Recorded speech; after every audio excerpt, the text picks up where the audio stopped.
Hey Canelo, if the WBC asks you to either fight Golovkin next or give up the belt, what do you do?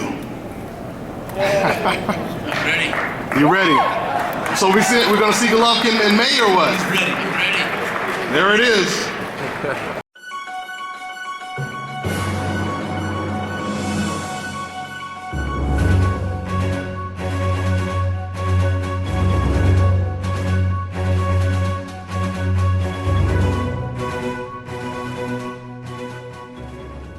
Dante's Boxing Nation, what's going on, guys?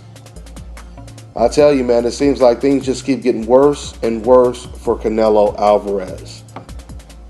As you guys probably know by now, Canelo Alvarez, it was just reported yesterday that Canelo Alvarez, he took a huge L when he lost his lawsuit to his alleged former promoters, All Star Boxing. And it's so crazy because while Canelo took a loss, Oscar De La Hoya and Golden Boy Promotions, they actually got a W because Oscar De La Hoya, he was exonerated. So he didn't have to pay All-Star Boxing anything.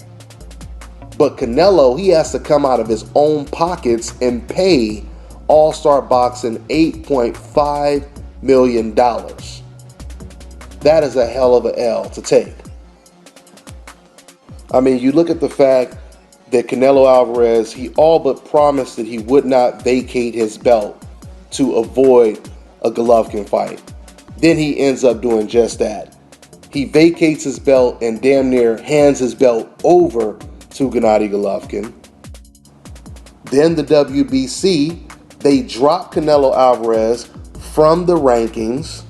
Canelo Alvarez is under an enormous amount of criticism, not just by universal boxing fans, but fans from his own country. He has fans from Mexico criticizing his actions right now. And then, on top of all of that, he loses a lawsuit and now has to pay someone $8.5 million. He really has no options outside of facing one of the best opponents available, which is, if you're not going to fight Gennady Golovkin, he's already going to deal with tremendous backlash for that move. But to make things even worse, now Canelo Alvarez is trying to avoid fighting Demetrius Andrade or Jamel Charlo next, which would seem to be the best option next to Gennady Golovkin if you're not going to move up to middleweight and fight Danny Jacobs or BJ Saunders, etc., etc. And Canelo's trainer already told me that they're not planning on moving up to middleweight for probably another 2 to 3 fights. And they said maybe. So that's not even a guarantee. So it's very unlikely that Canelo will be facing a middleweight next. And if he's not going to fight a middleweight next, who is he going to fight? And this is when Liam Smith's name comes up. So now he's looking at Liam Smith, and quite frankly, there's no guarantee that HBO will even accept Liam Smith as an opponent for Canelo Alvarez in a main event type of fight. I mean, just think about this for a second.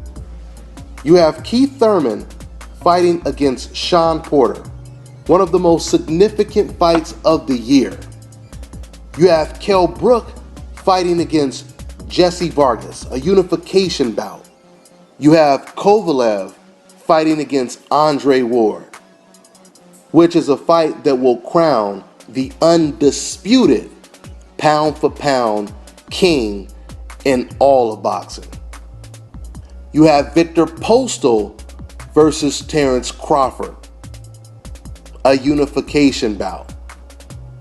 And that is another fight that's going to propel the winner into possibly the top 5, the top 3 when it comes to the list of best fighters in the world pound for pound.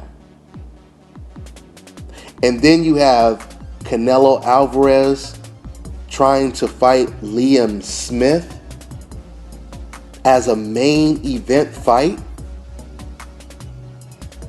It doesn't make sense. It doesn't make sense. I keep telling you guys, Canelo Alvarez is on a boxing treadmill. He's running real fast, but he ain't going nowhere. He ain't going nowhere. All these other fights, all these other fighters that I just mentioned, they're going somewhere. They are in meaningful fights that will catapult their careers, especially if they win, right? But not with Canelo Alvarez.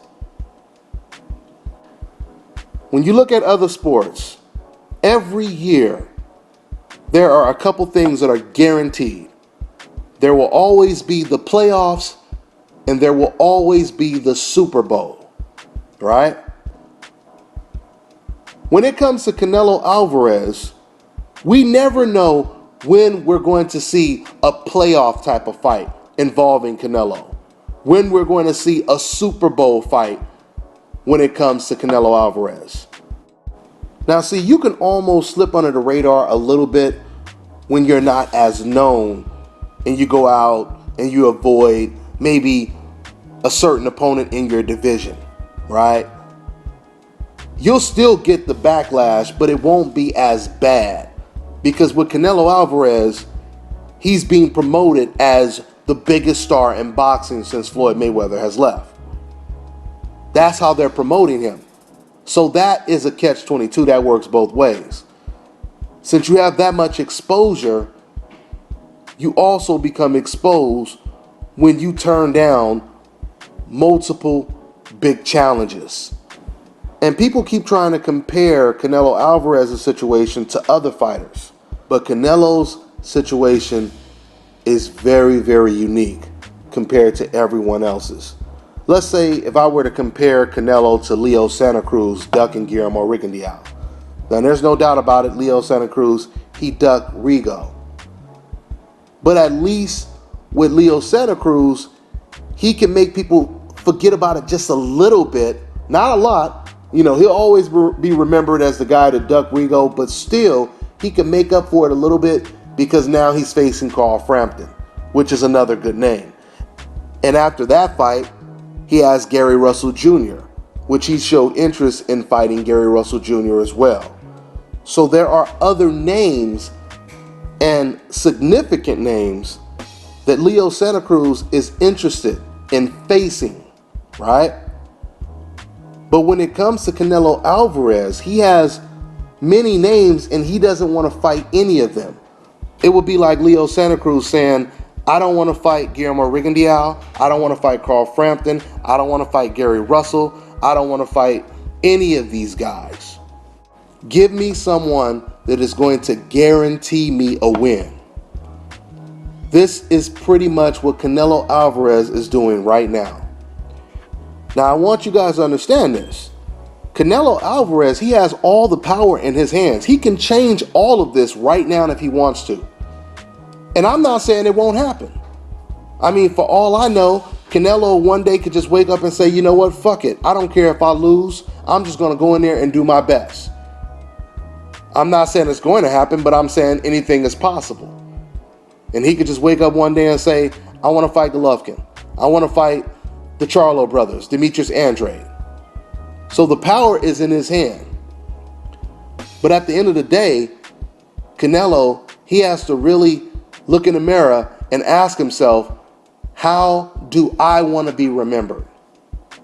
Do I want to be remembered as one of the greatest? Do I want to be remembered as maybe I wasn't the greatest, but I'm a Hall of Famer because I was willing to fight the best, etc., etc.? Or do I want to be remembered as a guy that was just considered overrated and never fulfilled his potential? We'll see what happens. We'll see what decision Canelo Alvarez makes in the future. That's all I got. I'm on to the next one.